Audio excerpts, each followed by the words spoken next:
நலந்தானா. நேர்களுக்கு வணக்கம். நலந்தானா நிகழ்ச்சியோடாக மீண்டும் உங்களை சந்திப்பதில் மகிழ்ச்சி. இன்றைய தினமும் நலந்தானா நிகழ்ச்சியில் நாங்கள் இந்த கொலஸ்ட்ரால் தொடர்பான விடயங்களை தான் நாங்கள் பார்க்க போகின்றோம்.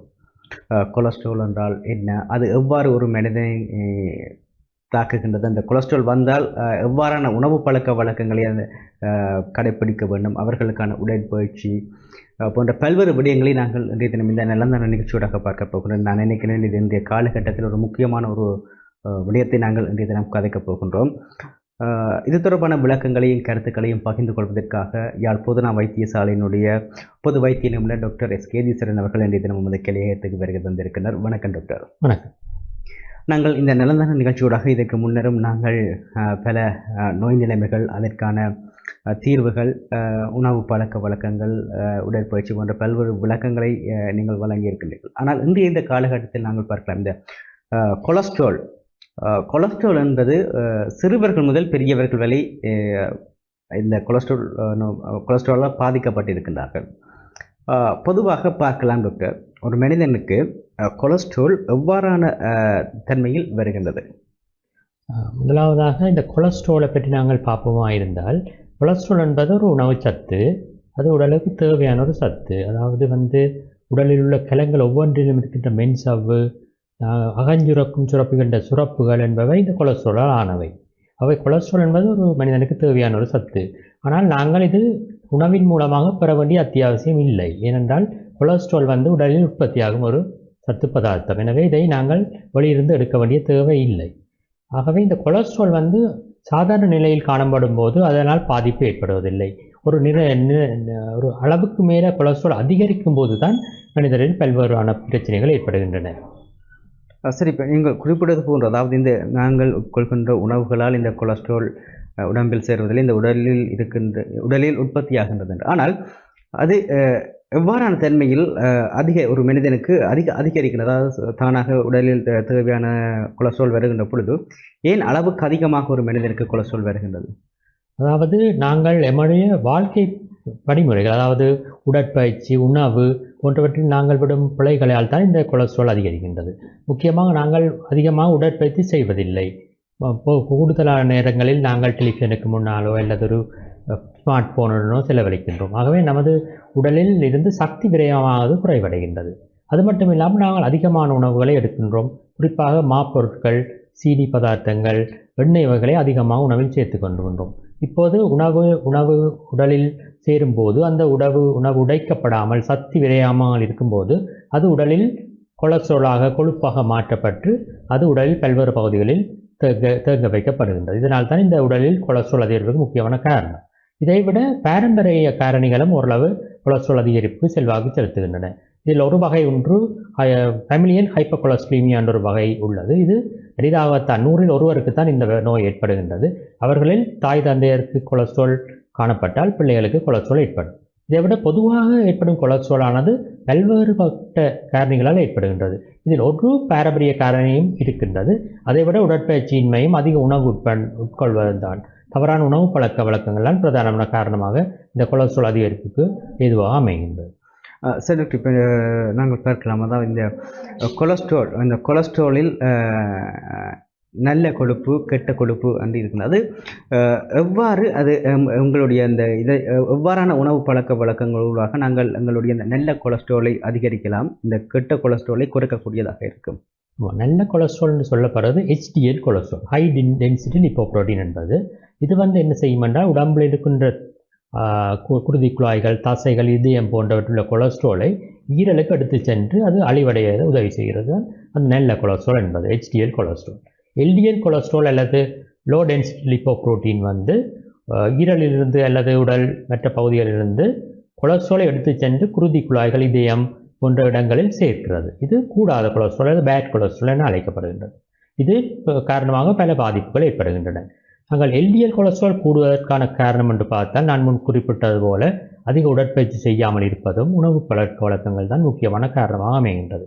HDL கொலஸ்ட்ராலை நாங்கள் கூட்ட வேண்டும் என்றால் நாங்கள் உடற்பயிற்சி செய்யணும். உடற்பயிற்சி மூலமாகத்தான் இந்த HDL கொலஸ்ட்ராலை எங்களால் கூட்டிக் கொள்ள முடியும். உணவு பழக்க வழக்கங்களும் ஏதாவது இருக்கிறதா? HDL கொலஸ்ட்ராலை நாங்கள் அதிகரிப்பதற்கு எவ்வாறான உணவுகளை நாங்கள் உட்கொள்ளலாம்? பொதுவாக பார்த்தால் இந்த HDL கொலஸ்ட்ரால் குறைவடைவதற்கும் LDL கொலஸ்ட்ரால் கூடுவதற்கும் உடலில் உள்ள கொழுப்பு ட்ரைகிளிசரைட் கூடுவதற்கும் முக்கியமான காரணமாக இருப்பது இந்த உடற்பருமன் அதிகரிப்பதும் உங்களுக்கு செலரோக தன்மை ஏற்படுவதும் தான் காரணம். அதை மெட்டபாலிக் சிண்ட்ரோம் என்று சொல்வார்கள். இதை குறைப்பதற்காக நாங்கள் உடற்பயிற்சி நன்றாக செய்ய வேண்டும். முக்கியமாக உடற்பயிற்சி என்று சொல்லும்போது ஒரு மனிதர் ஒரு நாளைக்கு 30 நிமிடப்படி ஒரு கிழமைக்கு 5 நாட்களாவது அவர் மிதமான உடற்பயிற்சிகள் அதாவது மொடரேட் உடற்பயிற்சிகளை மேற்கொள்ள வேண்டும். முக்கியமாக நடத்தல், வேகமான நடத்தல், சைக்கிள் ஓடுதல், நீந்துதல், கிரிக்கெட் விளையாடுதல் போன்றவை மிதமான உடற்பயிற்சிக்கு உதாரணமாகும். இதைவிட கடினமான உடற்பயிற்சிகள் சொன்னால் ஒரு நாளைக்கு 15 நிமிடப்படி 5 நாட்களுக்கு மேற்கொள்ள வேண்டும்.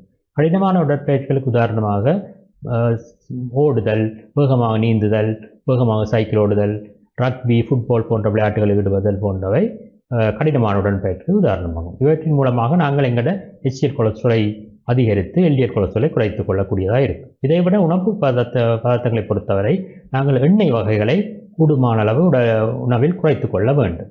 எண்ணெய் வகைகள் எடுத்துக்கொண்டால் நாங்கள் இந்த நிரம்பிய கொழுப்பு அமிலங்கள் அல்லது சேச்சுரேட்டட் ஃபேட்டை போதுமான அளவு குறைக்க வேண்டும். சேச்சுரேட்டட் ஃபேட் அல்லது நிரம்பிய கொழுப்பு அமிலங்கள் எங்களுடைய தேங்காய் எண்ணெய், பாம் எண்ணெய், மரக்கறி எண்ணெய் போன்றவற்றிலும் மிருக கொழுப்புகளிலும் அதிகமாக காணப்படுகின்றது. இதை நாங்கள் போதுமான அளவு குறைத்துக் கொள்ள வேண்டும். அதாவது அவர்கள் சொல்லுகிறார்கள், நமது சக்தியில் 7% விட குறைவான அளவு தான் இந்த கொழுப்புகளை நாங்கள் சேர்க்க வேண்டும். இதற்கு மாற்றீடாக நாங்கள் நிரம்பாத கொழுப்பு அமிலங்கள் அல்லது அன்சேச்சுரேட்டட் ஃபேட்டை சேர்த்துக்கொள்ளலாம். இவை ஒலிவ் ஆயில், சோயா எண்ணெய், சூரியாந்தி எண்ணெய், நெல்லெண்ணெய் போன்றவற்றில் இந்த நிரம்பாத கொழுப்பு அமிலங்கள் காணப்படுகின்றன. இதைவிட ஒமேகா 3 எனப்படுகின்ற ஒமேகா 3, ஒமேகா 6 போன்ற நிரம்பாத கொழுப்பு அமிலங்கள் மீன், கடல் உணவுகளில் அதிகமாக காணப்படுகின்றது. இவற்றையும் நாங்கள் சேர்த்துக்கொள்ளலாம். இதைவிட நாங்கள் இனிப்பு பதார்த்தங்களை கூடுமான அளவு உணவில் குறைத்துக் கொள்ள வேண்டும். அதைவிட மாச்சத்துள்ள பொருட்களை நாங்கள் கூடுமான அளவு குறைத்துக் கொள்ள வேண்டும். ஆசிய நாட்டவர்களான நாங்கள் கூடுதலான அளவு மாச்சத்துள்ள உணவுகளைத்தான் உண்கின்றோம். அரிசி மா, கோதுமை மாவில் தயாரிக்கப்படுகின்ற புட்டு, இடியப்பம், ரொட்டி, பான் போன்ற உணவுகள் தீங்கானவை. இவற்றை கூடுமான அளவு நாங்கள் குறைத்துக் கொள்ள வேண்டும். அரிசி வகைகளையும் தீட்டாத அரிசி, முழு தானியங்களைத்தான் கூடுதலாக நாங்கள் சேர்த்துக்கொள்ள வேண்டும். அதையும் நாங்கள் குறைவாகத்தான் சேர்த்துக்கொள்ள வேண்டும். பொதுவாக நாங்கள் பார்க்கலாம் டாக்டர், சாதாரணமாக இருக்கின்ற ஒருவருக்கு கொலஸ்ட்ரால் இருக்கு என்றால் அது எவ்வாறான அறிகுறிகளை அவருக்கு காட்டும்? முக்கியமாக கொலஸ்ட்ராலை பார்த்தீங்கன்னா முக்கியமாக இந்த நான் கம்யூனிகபிள் டிசீசஸ் அல்லது தொற்றா நோய்களில் முக்கியமான சிறப்பியல்பு இந்த சலரோகமாக இருக்கட்டும், ப்ரெஷராக இருக்கட்டும், கொலஸ்ட்ராலாக இருக்கட்டும், ஆரம்ப நிலைகளில் இந்த ஒரு அறிகுறியையும் காட்டாங்க. இதுதான் இதில் இருக்கிற டேஞ்சர். அதாவது மக்களுக்கு அந்த பிரச்சனை இருப்பது அவர்களுக்கு தெரியாது. எந்த ஒரு அறிகுறியும் ஆரம்ப நிலையில் காணப்படுவதில்லை. ஆனால் கொலஸ்ட்ரால் ஒரு அளவுக்கு மேல் கூடும்போது அவர்களின் உடல் நோ, தசை நோ, கழுத்து நோ போன்ற நோக்கள் ஏற்படலாம், கைகால் விரைப்பு ஏற்படலாம். இவ்வாறான அறிகுறிகள் இருந்தால் நாங்கள் உடனடியாக கவனத்தில் கொள்ள வேண்டும்.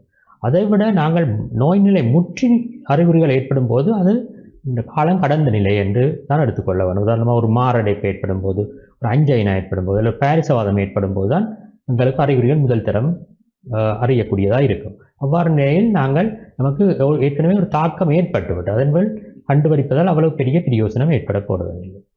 சரி, ஒரு பொதுவாக நாங்கள் பார்க்கலாம், அதாவது இந்த கொலஸ்ட்ராலுக்கு ஒருவர் ஒரு தடவை கொலஸ்ட்ரால் செக் அதை பரிசோதித்தார். கொலஸ்ட்ராலினுடைய அளவை பரிசோதித்ததன் பின்னர் அவர் மீண்டும் எத்தனை மாதங்களின் பின்னர் அந்த கொலஸ்ட்ராலுக்கான பரிசோதனையை செய்வதனூடாக அதற்கான மாத்திரைகள் உட்கொண்டதன் பின்னர் எத்தனை மாதங்களின் பின்னர் பரிசோதனை செய்வதனூடாக அந்த அளவை அவர்கள் அளவிட்டுக் கொள்ளக்கூடியதாக இருக்கும்? அதாவது 20 வயதின் பின் ஒவ்வொருவரும் தங்களுடைய கொலஸ்ட்ராலை செக் பண்ணிக்கொள்வது நல்லம். முக்கியமாக இந்த 12 மணித்தியாலும் சாப்பிடாமல் ஃபாஸ்டிங் லிபிட் ப்ரொஃபைலை செய்து கொள்வது நல்லம். 20 வயதுக்கு பிறகு உங்களுக்கு ஃபேமிலி ஹிஸ்ட்ரி, அதாவது குடும்பத்தில் மற்ற உறுப்பினர்களுக்கு இருந்தால், உதாரணமாக ஃபேமிலியல் ஹைப்பர்கொலஸ்டீமியா போன்ற வருத்தங்கள் அல்லது நெஃப்ரோட்டிக் சிண்ட்ரோம் என்னப்படும் சிறுநீரக சம்பந்தமான வருத்தங்கள், சலரோகம் போன்றவை இருந்தால் 20 வயதுக்கு முன்னமே அந்த பரிசோதனையை மேற்கொள்ள வேண்டும்.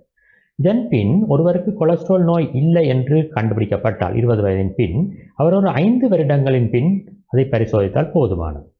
இதைவிட நீங்கள் உங்களுக்கு கொலஸ்ட்ரால் அதிகமாக இருப்பதாய் கண்டுபிடித்து கொண்டீர்களா இருந்தால் நீங்கள் உணவு கட்டுப்பாடு, உடற்பயிற்சிகளை மேற்கொண்டு அல்லது மருந்துகள் மூலமாக கொலஸ்ட்ராலை குறைக்கிறதுக்கான வழிமுறையை கடைபிடிக்கும் பின் ஒரு 3 மாதத்தின் பின் திருப்பியும் அந்த பரிசோதனையை செய்து கொள்ள வேண்டும். அதன் பின் கிரமமாக அந்த கொலஸ்ட்ராலை பரிசோதித்து உங்களுடைய உணவு கட்டுப்பாடு அல்லது மருந்துகளின் மூலமாக நீங்கள் கொலஸ்ட்ராலை கட்டுப்பாட்டில் வைத்து கொண்டிருப்பது முக்கியமானது.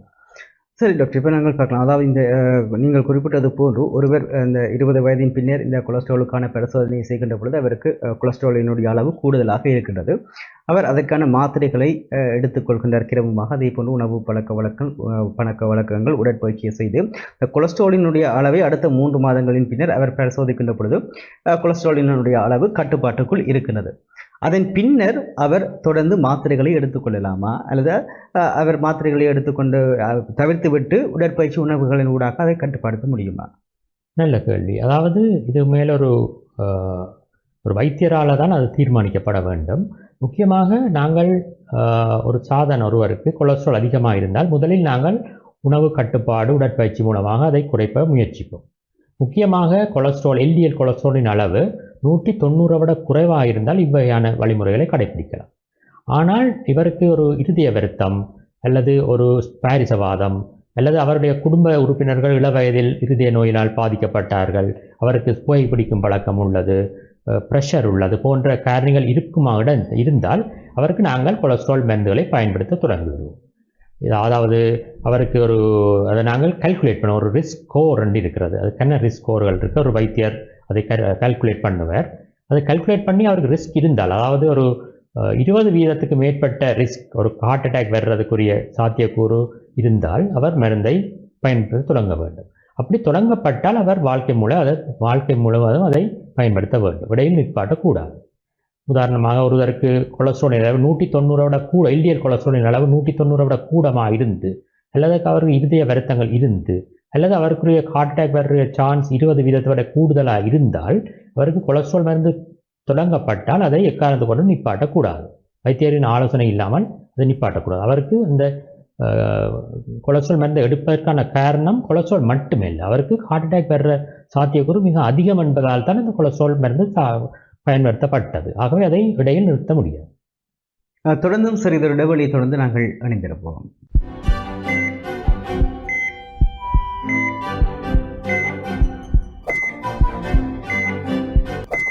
நலந்தானா சிறிய இடைவெளியை தொடர்ந்து நலந்தான நிகழ்ச்சியோடாக இணைந்திருக்கின்றோம். நலந்தான நிகழ்ச்சியில் இன்றைய தினம் நாங்கள் இந்த கொலஸ்ட்ரால் தொடர்பான விடயங்களை நாங்கள் பார்த்துக் கொண்டிருக்கிறோம். தொடர்பான பூர்ண விளக்கங்களை வழங்கிக் கொண்டிருக்கின்றார் யாழ் போதனா வைத்தியசாலையினுடைய பொது வைத்திய நிபுணர் டாக்டர் எஸ் கேதீஸ்வரன் அவர்கள். சரி டாக்டர், இப்போ இதற்கு முன்னர் நீங்கள் பல விளக்கங்களை கூறியிருக்கின்றீர்கள். ஏனென்றால் கொலஸ்ட்ரால் என்றால் என்ன, அது எவ்வாறு எங்களுடைய உடம்பில் வருகின்றது, அதை நாங்கள் தடுப்பதற்கான வழிமுறைகள் என்ன, உடற்பயிற்சியை நாங்கள் எவ்வளவு ஒரு நாளைக்கு எத்தனை மணி நேரம் செய்ய வேண்டும், உணவு பழக்க வழக்கங்கள் எவ்வாறானதாக இருக்க வேண்டும், அதே போன்று முக்கியமான ஒரு விடயத்தை நீங்கள் கூறியிருக்கின்றது. அந்த 20 வயதின் பின்னர் ஒவ்வொருவரும் தங்களுடைய இந்த கொலஸ்ட்ராலினுடைய அளவை பரிசோதித்துக் கொள்ள வேண்டும் போன்ற விடயங்களை நீங்கள் கூறியிருக்கின்றீர்கள். அதே போல் இந்த உரிய மருத்துவ நிபுணர்களுடைய ஆலோசனையை பெற்று மருந்துகள் உணவு பழக்க வழக்கங்களை அவர்கள் கடைபிடிக்க வேண்டும் என்று கூறியிருக்கின்றீர்கள். பொதுவாக நாங்கள் பார்க்கலாம், எங்களுடைய இந்த சமூகத்தில் இருக்கின்ற ஒரு கருத்தாக கூட இருக்கின்றது, கொலஸ்ட்ராலுக்கான மருந்துகளை அவர்கள் பயன்படுத்துவதன் ஊடாக குழந்தையின்மை இருக்காது என்ற ஒரு தன்மை காணப்படுகிறது எங்களுடைய இந்த சமூகத்தில். ஏனென்றால் ஒருவர் திருமணம் முடித்தால் அவருக்கு இவ்வாறான கொலஸ்ட்ராலுக்கான மருந்து மாத்திரைகள் எடுத்தால் தான் இவருக்கு குழந்தை இல்லை என்கின்ற ஒரு கருத்து. இதற்கு உங்களுடைய கருத்து என்னவாக இருக்கிறது? இது எந்த வித உண்மையும் இல்லை. ஆனால் ஒரு பிரச்சனை இருக்கிறது என்னென்றால், இப்போ ஒரு கர்ப்பவதியாக கூடிய ஒரு பெண்ணிற்கு நாங்கள் கொலஸ்ட்ரால் மருந்தை உடனடியாக ஸ்டார்ட் பண்ணுவதில்லை. என்றால் கர்ப்பம் தடுப்பற இருந்தால் அந்த கொலஸ்ட்ரால் வளரும் சிசுவுக்கு பாதிப்பு ஏற்படுத்தலாம். அதனால் நாங்கள் கொலஸ்ட்ரால் மருந்துகளை ஒரு 20 to 40 வயசுக்குட்பட்ட பெண்களுக்கு நாங்கள் பயன்படுத்துவதில்லை. ஒரு ப்ரெக்னென்சி வரும் என்ற நாங்கள் நினைப்பாக இருந்தால் அதை பயன்படுத்துவதில்லை. நாங்கள் உணவு கட்டுப்பாடு உடற்பயிற்சி மூலமாகத்தான் கூடுமான அளவு கண்ட்ரோல் பண்ண பார்ப்போம். ஆனால் ஒரு ஆண்களுக்கு கொலஸ்ட்ரால் மருந்து எடுப்பதால் இந்த குழந்தை பருவம் பாக்கியம் இல்லாமல் போகும் என்பதற்கான எந்த விதமான ஆதாரமும் இல்லை. ஆகவே பயமில்லாமல் அதை பயன்படுத்தி கொள்ள முடியும். சரி டாக்டர், இப்போ நாங்கள் பார்க்கலாம், இந்த நீங்கள் குறிப்பிட்டிருக்க இதற்கு முன்னர், அதாவது இந்த பரம்பரையாக சிலருக்கு இந்த கொலஸ்ட்ரால் வருவதற்கான சாத்தியக்கூறுகள் இருப்பதாக, அவ்வாறான தன்மை எல்லோருக்கும், அதாவது குடும்பத்தில் இருக்கிற, அதாவது தாய் தந்தையருக்கு இருந்தால் அவர்களினுடைய பிள்ளைகள் எல்லோருக்கும் வரக்கூடிய சாத்தியம் இருக்கின்றதா? இருக்கலாம். என்றால் இது வந்து ஒரு உண்மையிலே ஒரு கூடுதலான கொலஸ்ட்ரால் பாதிப்பு ஏற்படுபவர்கள் மல்டிஃபெக்டோரியல் என்று சொல்வார். பல காரணிகள் அதை தீர்மானிக்கின்றன.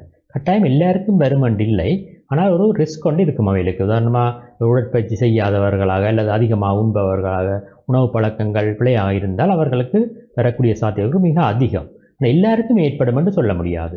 ஆனால் ஃபெமிலியல் ஹைப்போகொலஸ்டீமியா என்பது கிட்டத்தட்ட 50% பிள்ளைகளுக்கு, அந்த தாய் தகப்பனுக்கு யாராவது ஒருவருக்கு இருந்தால் 50% அந்த நோய் ஏற்பட சாத்தியக்கூறு உள்ளது. மற்றபடி பார்க்க போனால் பொதுவான கொலஸ்ட்ரால் வந்து 100% ஏற்படும் என்று சொல்வதில்லை. மற்ற காரணிகளும் இருந்தால் அவர்களுக்கு கொலஸ்ட்ரால் ஏற்படுவதற்கான வாய்ப்பு அதிகமாக காணப்படும். சரி, இந்த கொலஸ்ட்ரால் நோயால் பாதிக்கப்பட்டவர்கள் அவர்கள் வேறு ஏதாவது தொற்றா நோய்களால் பாதிக்கப்பட்ட, உதாரணமாக நீரிழிவு நோய், அதே போன்று இந்த சிறுநீரக மாற்று சிகிச்சை பெற்றவர்களாக இருந்தால் அவர்களுக்கு எவ்வாறான பாதிப்பை ஏற்படுத்தும்? டயபெட்டிக் ஆக்களுக்கு இந்த கொலஸ்ட்ரால் வந்து பெரிய பிரச்சனையாக ஏற்படும். அதுக்கு தான் நாங்கள் சொல்கிறோம், நாங்கள் ஒரு 40 வயதுக்கு மேலே ஒரு டயபெட்டிஸ் இருந்தால் அவர் எல்லாருமே கொலஸ்ட்ரால் எவ்வளவு இருந்தாலும் பரவாயில்லை, அவர்கள் கொலஸ்ட்ரால் மாத்திரைகள் எடுக்க வேண்டும். ஏனென்றால் அவர்களுக்கு ஹார்ட் அட்டாக் வர்றதுக்குரிய சாத்தியக்கூறு மிக அதிகம். ஆகவே நாங்கள் எல்லோருக்குமே சொல்லுவோம், 40லேருந்து 75 வயதுக்குட்பட்ட செலரோ நோயாளர்கள் எல்லாரும் கொலஸ்ட்ரால் குளிர்ச்சிகளை எடுக்க வேண்டும். அதே போல் சிறுநீரக பாதிப்பினாலும் கொலஸ்ட்ரால் அதிகரிக்கலாம். அவை அவர்களுக்கும் கொலஸ்ட்ரால் மருந்து நாங்கள் கட்டாயமாக கொடுப்போம். சரி, இப்போ வந்து நாங்கள் பார்க்கலாம், அதாவது இந்த கொலஸ்ட்ரால் நோயாளி ஒருவர் அவருடைய உணவு பழக்க வழக்கங்கள் எவ்வாறானதாக இருக்க வேண்டும்? அதாவது நான் முன் குறிப்பிட்டது போல கொலஸ்ட்ரால் நோய் ஏற்பட்ட ஒருவர் கூடுமான அளவு எண்ணெய் பதார்த்தங்களை தவிர்க்க வேண்டும். வறுத்தல், பொரித்தல், தாளித்தல் போன்ற செயற்பாடுகளை தவிர்த்து அவித்தல் போன்ற முறைகளால் உணவை தயாரிக்க வேண்டும். ஆகவே எண்ணெய்களை பொதுவாக குறைத்து கொள்ள வேண்டும். அதுவும் நாங்கள் முன் குறிப்பிட்டது போல நிரம்பாத கொழுப்பமிலங்கள், நெல்லெண்ணெய், சூரியாந்தி எண்ணெய், சோயா எண்ணெய் போன்ற நிரம்பாத கொழுப்பமிலங்களை கூடுமான அளவு பயன்படுத்த வேண்டும். அதையும் குறைவாகத்தான் பயன்படுத்த வேண்டும். நிரம்பிய கொழுப்பமிலங்களை கூடுமான அளவு குறைத்து கொள்ள வேண்டும். இது முக்கியமானது. அதைவிட நாங்கள் இனிப்பு பதார்த்தங்களை, மாச்சத்துள்ள பதார்த்தங்களை கூடுதலாக குறைக்க வேண்டும். மற்றொரு தவறான கருத்து உள்ளது, கொலஸ்ட்ரால் கூடிய உணவுப் பொருட்களை உண்பதால் இரத்தத்தில் கொலஸ்ட்ரால் அதிகரிப்பு என்பது உண்மையில் பிழையான கருத்து. முக்கியமாக கொலஸ்ட்ரால் உள்ள உணவுகளை நாங்கள் பார்ப்போம் என்றால் முட்டை, பால், இறைச்சி வகைகள் நல்ல சத்தான உணவுகளாகவும் அமைகின்றன. அது மட்டும் இல்லாமல் விஞ்ஞான ரீதியாக நிரூபிக்கப்பட்டுள்ளது, உணவிலுள்ள கொலஸ்ட்ராலால் உடலில் உள்ள கொலஸ்ட்ரால் தன்மை அதிகரிப்பது இல்லை என்று. முக்கியம் 70% உடம்பில் உள்ள கொலஸ்ட்ரால் வந்து உடம்பிலேயே மற்ற பொருட்களாக இனிப்பு வகைகள், கொழுப்புகள், மாச்சத்திலிருந்து உற்பத்தியாகிறே தவிர நாம் ஒன்றும் உணவில் உள்ள கொலஸ்ட்ராலினால் நமது இரத்தத்தில் கொலஸ்ட்ரால் அதிகரிப்பதில்லை. ஆகவே இந்த உணவுகளை பயன்படுத்துவது தவிர்க்க வேண்டியதில்லை. நாங்கள் கணிசமான பெரிய மீன் என்றாலும் பரவாயில்லை, மீன் வகைகள், நண்டு, கனவா, இறால் போன்ற கடல் உணவுகள், கோழி இறைச்சி போன்ற உணவுகளை நாங்கள் தாராளமாக உணவில் சேர்த்துக்கொள்ளலாம். சரி, இப்போ நாங்கள் பார்க்கலாம், அண்மை காலமாக நம்முடைய இந்த சமூகத்தில் இருக்கின்ற ஒரு உணவு பழக்க வழக்கம் இந்த துரித உணவகங்களை நாடுகின்ற ஒரு தன்மை. நாங்கள் பார்க்கலாம், துரித உணவகங்களும் நாளுக்கு நாள் அதிகரித்து கொண்டு செல்கின்றன எங்களுடைய இந்த பிரதேசங்களில். எனவே இந்த துரித உணவகங்களில் உணவுகளை உட்கொள்பவர்களுக்கு எவ்வாறான இந்த கொலஸ்ட்ரால் உட்பட வேறு எவ்வாறான தாக்கங்கள் அவர்களுக்கு அதிகரிக்கக்கூடிய சாத்தியம் இருக்கின்றது? துரித உணவுகள் என்று சொன்ன போனால் நாங்கள் பயன்படுத்துகிற ப்ரோசஸ் ஃபுட் அல்லது ஃபாஸ்ட் ஃபுட் என்று சொல்கிற உணவுப் பொருட்கள் அதிகமான கொழுப்பை கொண்டுள்ளன. அது மட்டும் இல்லாமல் அவை தயாரிக்கும் விதத்தினால் அவர்களுக்கு இந்த டிரான்ஸ் ஃபேட்டி ஆசிட்ஸ் என்ற ஒரு கூடாத கொழுப்பு அமிலங்கள் உடலில் சேர்வதற்கான வாய்ப்பு அதிகமாக காணப்படுகின்றது. அது மட்டுமில்லாமல் சீஸ், பட்டர், மார்ஜரின் போன்ற உணவுகளை அதில் கலப்பார்கள். அவையும் அதிக அளவு கொலஸ்ட்ரால், நிரம்பிய கொழுப்புகளை அதிக உள்ள உணவுகள். இதனால் கொலஸ்ட்ரால் தன்மை மிகவும் அதிகரிப்பதற்கான சாத்தியம் காணப்படும். எனவே கூடுமான அளவு இந்த ஃபாஸ்ட் ஃபுட்டை, ப்ரோசஸ் ஃபுட்டை தவிர்க்கிறது நல்லது. சரி, இப்போ நாங்கள் பார்க்கலாம், அதாவது இந்த ஒருவர் திடீரென்று அவருக்கு இந்த கொலஸ்ட்ரால் சம்பந்தமான, அவர் 20 வயதை கடந்தவராக இருந்தால் 30 வயதுக்கு மேற்பட்டவராக இருக்கலாம். திடீரென்று அவர் ஒரு நோய்வாய்ப்படுகிறார். நாங்கள் அண்மை காலமாக நாங்கள் பார்க்கலாம், அதாவது இந்த பலர் வீதியில் பயணித்துக் கொண்டிருக்கின்ற பொழுது கூட விழுந்து இறக்கின்றார்கள், மாரடைப்பு ஏற்படுகின்றது. எனவே ஒவ்வொருவரும் தங்களுடைய உடலில் எவ்வாறான அக்கறைகளை எடுத்துக்கொள்ள வேண்டும்? பொதுவாக சொன்ன போனால் இந்த சடன் டெத், அதாவது திடீரென்று மரணங்கள், சடுதியாக ஹார்ட் அட்டாக் ஏற்படுறது என்பது முதல் எந்த ஒரு அறிகுறியும் இல்லாமல் சடுதியாக ஏற்படுகின்றது. ஆகவே இது நான் முதலே குறிப்பிட்டது போல 20 வயதுக்கு பிறகு ஒவ்வொருவரும் கட்டாயமாக தன்னுடைய இரத்தத்தில் உள்ள சீனியின் அளவு, ஒரு குருதியின் அமுக்கம், கொலஸ்ட்ரால், இந்த 3 விஷயத்தையும் கட்டாயமாக செக் பண்ண வேண்டும். அதன் பின் காலத்துக்கு காலம் இதை செக் பண்ண வேண்டும். அதன் மூலமாக நாங்கள் முக்கியமாக இந்த பரம்பரை காரணிகள் உள்ள ஆட்கள் கூடுதல் கவனம் எடுத்து இதை செக் பண்ணி கொள்ள வேண்டும். இதன் மூலமாக நாங்கள் இவ்வாறான சடுதியான மரணங்களை ஏற்படுவதை தடுக்கலாம். அது மட்டும் இல்லாமல் நாங்கள் எல்லோருமே ஆரோக்கியமான வாழ்முறைகளை கடைபிடிப்பது முக்கியமானது. முக்கியமாக உடற்பயிற்சி முக்கியம், உணவு கட்டுப்பாடு, நான் குறிப்பிட்டது போல உணவு கட்டுப்பாடு முக்கியம், அதிக ஓய்வு முக்கியம், போதுமான அளவு ஓய்வு, போதுமான நித்திரை. ஒருவர் ஆக குறைந்து 6 மணித்தியாலமாவது ஆழ்ந்த உறக்கத்தில் இருக்க வேண்டும். இதை விட நாங்கள் ஸ்ட்ரெஸ் ஆகாமல் தடுத்து கொள்ள வேண்டும். நாங்கள் ஒரு பூங்காவுக்கோ அல்லது ஒரு கடற்கரைக்கோ போய் குடும்பத்துடன் நடமாடுவதன் மூலமாக, மற்றது தியானம், மெடிடேஷன் போன்ற மூலமாக நமது வாழ்க்கையை நாங்கள் எங்கள் உடம்பை ஸ்ட்ரெஸ் ஆகாமல், மன அழுத்தங்களுக்கு உள்ளாமல் பாதுகாத்து கொள்ள வேண்டும். இவை மூலமாக நாங்கள் இந்த நோய்கள், தொற்றா நோய்களிலிருந்து விடுபட்டு கொள்ள முடியும். அடுத்து நாங்கள் பார்க்கலாம் சில துறைகள், அதாவது இந்த பல துறைகளில் பலர் பணிபுரிகின்றார்கள். ஆனால் சில துறைகளை பொறுத்தவரையில் அவர்களுக்கு நீங்கள் குறிப்பிட்டது போன்று இந்த மன அழுத்தம், அதே போன்ற இந்த தூக்கமின்மை போன்ற பிரச்சனைகள் இருக்கின்றது. எனவே அவ்வாறானவர்களுக்கு உங்களுடைய கருத்து என்னவாக இருக்கின்றது? ஏனென்றால் நாங்கள் பார்க்கலாம், அதாவது குறிப்பாக பேருந்து ஓட்டுநர்கள் அவர்கள் எடுத்துக்கொண்டால் அவர்கள் இரவு கட்டாயம் அவர்கள் மொழிபெயர்ந்து தங்களுடைய பணியை செய்ய வேண்டும். அதே போன்று சில துறைகளில் இரவு நேர வேலைகளும் இருக்கின்றது. எனவே அவ்வாறானவர்கள் தங்களுடைய உடல் நலனில் எவ்வாறான அக்கறைகளை எடுத்துக்கொள்ள வேண்டும்? ஏனென்றால் இன்றைய காலகட்டத்தில் பொருளாதாரத்தை ரீதியாக தாங்கள் முன்னேற வேண்டும், குடும்பத்தை பார்க்க வேண்டும் என்பதற்காக அவர்கள் ஓய்வின்றி நித்திரையின்றி உழைக்கின்றார்கள். அவ்வாறானவர்களுக்கு உங்களுடைய கருத்து என்னவாக இருக்கின்றது? இது காலத்தின் தவிர்க்க முடியாத ஒரு தேவையாக போய்விடும். இரவில் வேலை செய்வது ஒரு சில துறைகளில், முக்கியமாக மருத்துவத்துறை எடுத்துக்கொண்டால் என்ன, டிரைவர்ஸ், வாகன சாரதிகளை எடுத்துக்கொண்டால் என்ன, காவலாளிகளை பொறுத்த வரைக்கும் இரவு நேர வேலை என்பது தவிர்க்க முடியாது, நித்திர கொள்ள முடியாது. ஆகவே அந்த வேலை செய்பவர்கள் அல்லது வேலை வழங்குனர்கள் அவர்கள் பூரண ஓய்வு பகலில் எடுக்கிறார்கள் என்பதை உறுதிப்படுத்திக் கொள்ள வேண்டும். அவர்களுக்கு நிச்சயமாக ஒரு 6-7 மணித்தியாலமாக நித்திரை அத்தியாவசியம். பொதுவாக இந்த வீதி விபத்துகள் கூட இந்த காலத்தில் கணிசமான அளவு ஏற்படுகின்ற தூக்கமின்மை காரணமாக வாகன சாரதிகள் போதிய ஓய்வின்றி இரவு பகலாக வேலைப்படுவதால் அவர்களுக்கு உடனடியாக விபத்துகள் ஏற்படக்கூடிய வாய்ப்பு உள்ளது. அது மட்டுமில்லாமல் இந்த தொற்றா நோய்களும் அவர்களுக்கு ஏற்படலாம். ஆகவே இந்த தொழில் வழங்குனர்களும் இதை பற்றி சிந்திக்க வேண்டும். தொழில் புரிபவர்களும் தங்களுக்கு ஏற்ற மாதிரி ஒரு பகல் நேரத்தில் ஒரு 6-7 மணித்தியாலமாவது கட்டாயம் ஓய்வு எடுத்துக்கொள்ள வேண்டும். இது மிக முக்கியமானது. மற்ற பிரச்சனை என்னென்னால், இந்த நாங்கள் காலை ஒரு 6 மணியில் எழும்பினிருந்து பின்னேரம் 8 மணி வரைக்கும் வேலை செய்கிறோம். ஆக இந்த வேலை பழு காரணமாக உடற்பயிற்சி செய்வதில்லை. இது ஒரு பெரிய பிரச்சனை. ஆகவே நீங்கள் ஒரு உடற்பயிற்சி அறைகளை நாங்கள் வேலை செய்யும் இடத்தில் அமைத்துக் கொள்ள, அது தொழில் வழங்குனரும் அதை பற்றி ஒரு விழிப்புணர்வு ஏற்படுத்தி ஒரு பகல் நேரத்தில் அல்லது ஒரு காலை நேரத்தில் வேலைக்கு போன பிறகு ஒரு 1/2 மணித்தியாலமாவது அவர்கள் உடற்பயிற்சி செய்வதற்கான ஒழுங்குகளை மேற்கொண்டால் மிகவும் நன்றாக இருக்கும். அடுத்து நாங்கள் பார்க்கலாம், அதாவது இந்த டாக்டர் முக்கியமாக நான் நினைக்கிறேன் இந்த நிகழ்ச்சியினுடைய இறுதியில் நாங்கள் கதைக்க வேண்டிய ஒரு விடயமாக இருக்கும். அதாவது இந்த பிள்ளைகளினுடைய அக்கறையில், ஏனென்றால் தற்போது பலர் தாயும் தந்தையும் பணிக்கு செல்வதால் அவர்கள் பேருந்துகள் அல்லது முச்சக்கர வண்டிகளில் தான் தங்களுடைய பிள்ளைகளை பாடசாலைக்கோ தனியார் வகுப்புகளுக்கோ அனுப்புகின்றார்கள். ஆனால் அவர்கள் இந்த துரித உணவகங்கள் அல்லது அவர்கள் இந்த கொழுப்பு நிறைந்த உணவுகளை உண்ணக்கூடிய ஒரு சந்தர்ப்பம். எனவே பிள்ளைகளினுடைய அக்கறையில், உடல்நலன் அக்கறையில் பெற்றோர்களினுடைய பங்கு எவ்வாறானதாக இருக்குது? நல்ல கேள்வி. அதாவது இந்த காலத்தில் நீங்கள் பார்த்தீங்கன்றால் இந்த பாடசாலை நேரம், மற்றது டியூஷன், மேலதிக வகுப்புகள், அது மட்டும் இல்லாமல் வீட்டில் பேரில் இருக்கும்போதும் அந்த டிவிக்கு முன்னால் இல்லை கம்ப்யூட்டருக்கு முன்னால் அல்லது ஒரு ஸ்மார்ட் ஃபோனுடன் தான் அதிக நேரம் செலவழிக்கிறார்கள். ஆகவே அவர்களுக்கு போதிய உடற்பயிற்சி கிடைப்பதில்லை. அது மட்டும் இல்லாமல் வேலை பளு காரணமாக, சமைப்பதற்கு நேரமின்மை காரணமாக பெற்றோர்களும் அந்த உணவுப் பொருட்களை ஃபாஸ்ட் ஃபுட் அல்லது ப்ரோசஸ் ஃபுட்டு அதிகமாக கொடுக்கின்றார்கள். இதனால் அவர்களோட ஆரோக்கியம் மிகவும் பாதிக்கப்படுகின்றது. இப்போ இளவயது டயபெட்டிஸ், இளவயது கொலஸ்ட்ரால், உடல் பெருமன் அதிகரிப்பல் போன்றது 13 வயது சிறார்களில் அதிகமாக காணப்படுது. இது ஒரு பெரிய பிரச்சனையாக இருக்கிறது.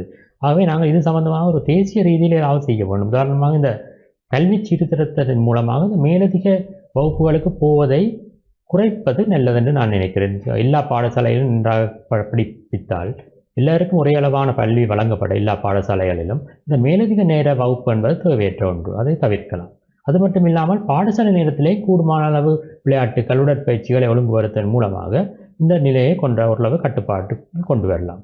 அடுத்து பாடசாலை கேன்டீன்களில் கூட நாங்கள் பார்ப்போம் ரோல்ஸ் வடை போன்ற ஃபாஸ்ட் ஃபுட்டுகளை விற்கிறத தவிர்த்து கடலை காப்பி போன்ற பொருட்களை விற்பதன் மூலமாக குழந்தைகளுக்கு நாங்கள் ஒரு நியூட்ரிஷியஸ் ஃபுட்டை அல்லது ஒரு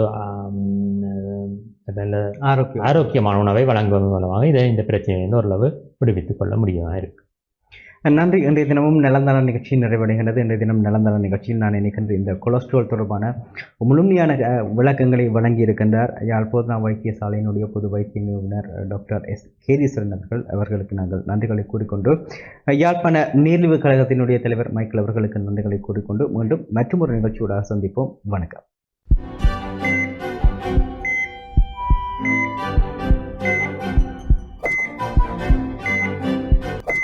நலந்தானா.